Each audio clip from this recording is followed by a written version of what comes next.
In late July, the United Arab Emirates and the Israeli regime celebrated what they described as a historic organ transplant exchange. In less than a year after the normalization of relations between Abu Dhabi and Tel Aviv, an Israeli woman donated a kidney to a patient in the UAE as part of a new cross-border organ donation program. Then a woman in Abu Dhabi underwent surgery to donate her kidney to a woman in Haifa.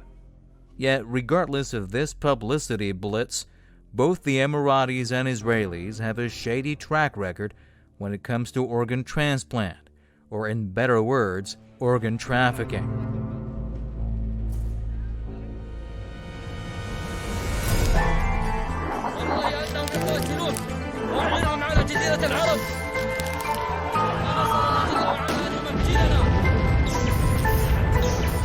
الحادث اللي حدث مؤلم جدا لجميع السعوديين.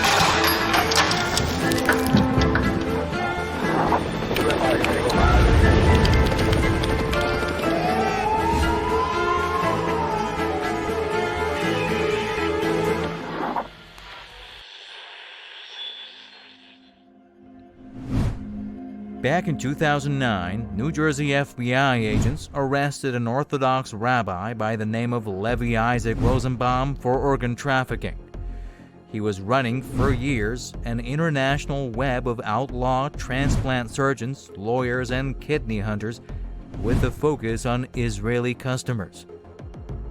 But Rosenbaum was just the tip of the proverbial iceberg. The same year, the Swedish tabloid Aftonbladet published a controversial article which revealed a horrifying truth. Israeli soldiers harvested organs from Palestinians who had died in their custody. 3 years later, in just another case, an Israeli citizen by the name of Moshe Harel was arrested for masterminding an illegal organ trade involving a clinic in the Kosovan capital, Pristina. Well, the Israelis have a well-documented history of organ theft, organ trade and organ trafficking. In fact, they are one of the world leaders in what is known as the red market, which is multi-billion trade in illegally trafficked organs. At the same time, the United Arab Emirates is also accused of being involved in organ trafficking, especially in recent years and amidst political chaos in war-torn countries such as Yemen, Libya, and Syria, where Abu Dhabi has had a subversive role to play. In June last year, Orchid, an orphan care organization in Syria, released a long report about 36 Syrian kids who fell victim to organ trafficking inside the UAE. Ironically, some independent journalists believe that Orchid itself is involved in one way or another in this dirty business, questioning the organization's report as a naming names tactic to eliminate the rivals. Well, I mean, I didn't have much time to research the entire connection between Orchid Syria Association. But the fact that this organization, when I looked at its Facebook page, it looks very similar to me to the organizations that are actually involved in child abduction, child trafficking, and by default, organ trafficking. I can't say that definitively. But the organization in their report, which by the way has been removed from the internet, try to shift blame onto, for example, the Kurdish separatist forces, onto the Syrian Arab army forces. These children were reportedly transferred by the Red Cross from a refugee camp in Syria to the UAE after a series of medical tests, including blood typing.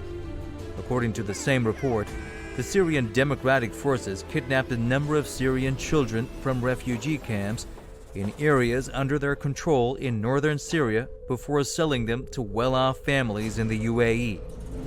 Moreover, by some credible accounts, the white helmets operating in terrorist-controlled parts of Syria are seriously accused of being involved in forcible removal of organs from Syrians living there. These accusations against the White Helmets have never been addressed.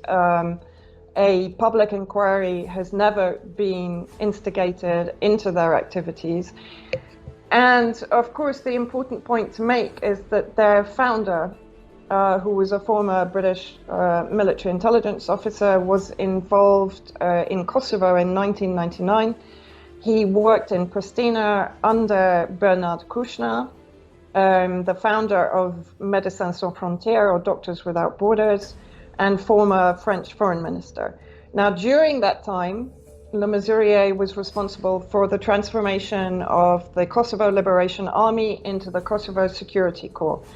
And during that time, the KLA, which was Albanian warlords and Al-Qaeda factions, were proven to be responsible for trafficking majority Serbian children for organ trafficking.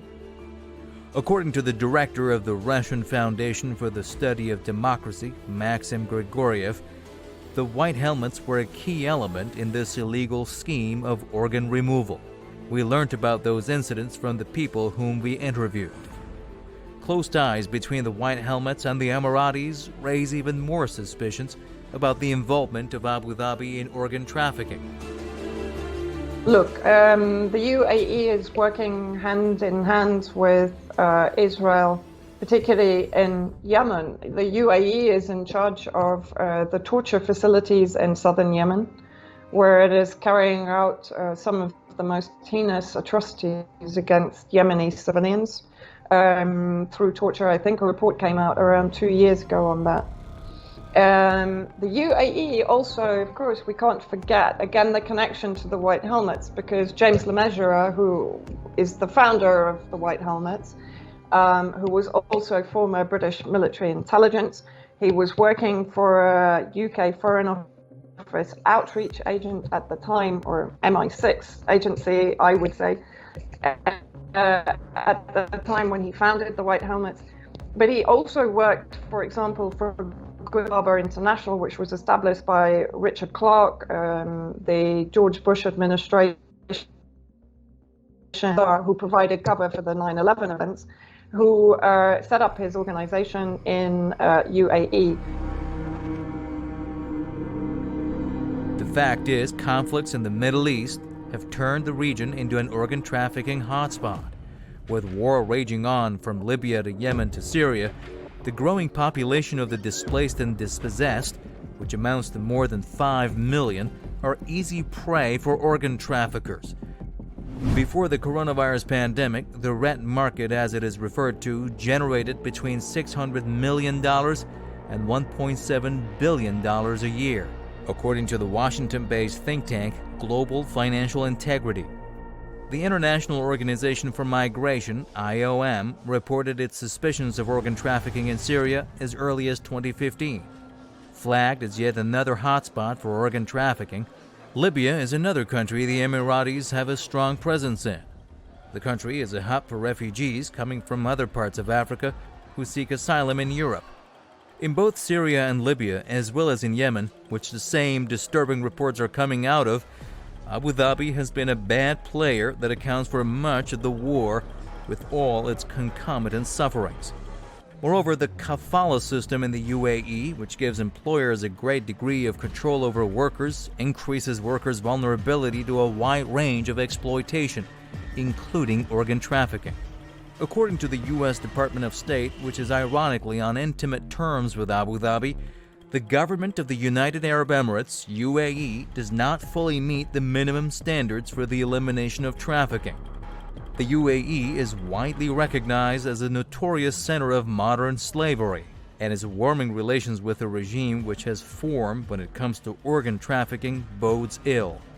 Their ugly alliance would make the already intricate, shady network of organ trafficking more complicated and more sinister. لجميع السعوديين.